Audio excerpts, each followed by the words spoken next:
ஆண்டவராகிய இயேசு கிறிஸ்துவின் நாமத்தினாலே உங்கள் அனைவருக்கும் அன்பான வாழ்த்துக்கள். வியாழக்கிழமை காலையில் நீங்கள் சுகமாய் பலனாய் ஆசீர்வாதமாய் காணப்பட, சமாதானத்தோடு காணப்பட கர்த்தர் உங்களுக்கும் எனக்கும் இந்த நாளிலே கிருபை தருவாராக. இன்றைக்கு வியாழக்கிழமை சாயங்காலம் சபையில் சகோதரர்களின் ஜெபம் நடைபெற இருக்கிறது. சகோதரர்கள் வந்து கலந்து கொள்ளும்.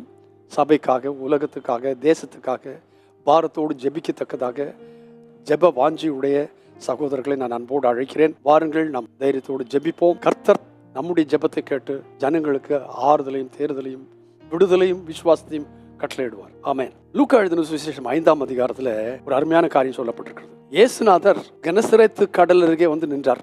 அவர் கடல் அருகே நின்ற போதிலும் கூட அவர் அங்கு நிற்கிறார் என்று அறிந்த பொழுது திரளான ஜனங்கள் தேவ வசனத்தை கேட்கும்படி அவரிடத்தில் நெருங்கினார்கள். இயேசுநாதர் இடத்துல இருக்கிறதெல்லாம் என்னன்னு கேட்டா தேவனுடைய வசனம். அந்த வசனம் என்பது ஜீவன் உள்ளது, வல்லமை உள்ளது, ரட்சிப்பை தரக்கூடியது, விடுதலை தரக்கூடியது. அந்த வசனத்தை கேட்கும்படி ஜனங்கள் அவரிடத்தில் நெருங்கினார்கள். அப்படி நெருங்கின போது அவர் நின்று பிரசங்கம் பண்ணத்தக்கதாக பக்கத்தில் இருந்த ஒரு படகில் ஏறினார். 2 படகுகள் இருந்தது. அதில் இருந்தவர்கள் வலை அலசி கொண்டிருந்தார்கள். அப்போ அதில் ஒன்றில் ஏறினார். அதாவது சீமோனுடைய படகுன்னு சொல்லி சொல்லப்படுகிறது. அவனுடைய படகில் ஏறி பிரசங்கம் பண்ணார். பிரசங்கம் பண்ணி முடித்த பிற்பாடு ஆண்டவராகிய கர்த்தர் என்ன சொன்னார் என்று கேட்டால் 4ஆம் வசனத்துல, ஆழத்திலே தள்ளி கொண்டு போய் மீன் பிடிக்கும்படி உங்கள் வலைகளை போடுங்கள் என்றார். அவர் சொல்றதுக்கு காரணம் என்னன்னு கேட்டா, ஏற்கனவே அவர் பார்த்திருக்கிறார். அங்கு கடல் அருகே வந்த போது, கரையிலே அவர்கள் பார்த்த போது அவர்கள் வலைகளை அலசி கொண்டிருக்கிறார்கள். ஆனா மீன் ஒன்னையும் காணோம். அதனால அவருக்கு தெரிஞ்சிச்சு அவங்க கிட்ட மீன் இல்லைன்னு சொல்லி அவர்களுக்கு உதவி செய்யும்படியாய் சொல்லுகிறார். ஆழத்திலே கொண்டு போய் போடுங்கள். மீன் பிடிக்கிறதுல எக்ஸ்பர்ட், ரொம்ப அனுபவம் உள்ளதான பேதுரு சொன்னான், ஆண்டவரே ரா முழுதும் நாங்கள் பிரயாசப்பட்டும் ஒன்றும் அகப்படல. எங்களுக்கு எங்கெங்க என்ன மீன் இருக்குன்னு எல்லாம் நல்லா தெரியும். நாங்க ராத்திரி முழுசும் முயற்சி பண்ணிட்டோம், எங்களுக்கு ஒன்றும் கிடைக்கல. அதுக்கப்புறம் ஒரு ஸ்டேட்மெண்ட் அவன் சொன்னான். என்ன அருமையான வார்த்தை!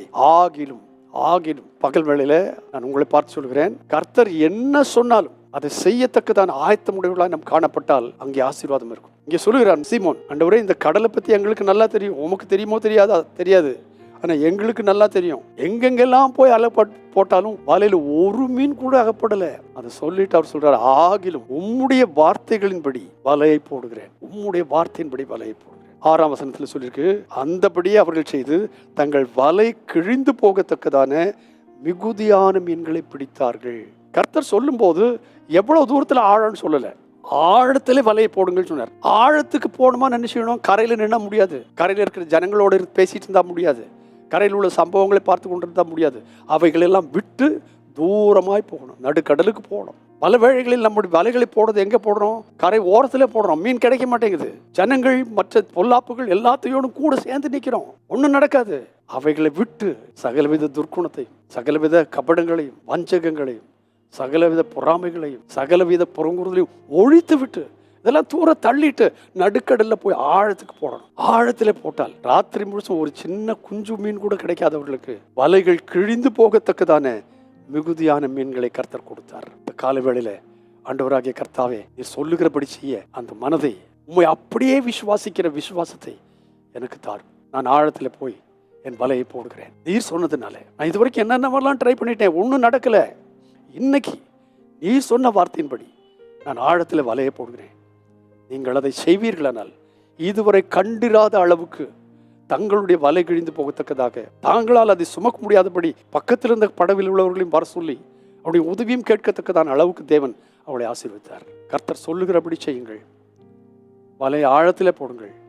கர்த்தர் உங்களை மேன்மையான பாதையில நடத்துவார். பரிசுத்த பிதாவே இயேசுவின் நாமத்தினாலே தந்த நல்வார்த்தைகளுக்காய் நன்றி. இதன்படி நாங்கள் செய்து உங்கள் நாமத்தை மகிமைப்படுத்த திரளான மீன்களை எங்களுடைய வலைகளுக்குள்ளே நாங்கள் கொண்டு வர, வலை ஆழத்தில் போட எனக்கும் எங்களுக்கும் ஒத்தாசை பண்ணும். இயேசுவின் நாமத்தில் பிதாவே, ஆமென். கேட்ட வசனத்தின்படி செய்யுங்கள்.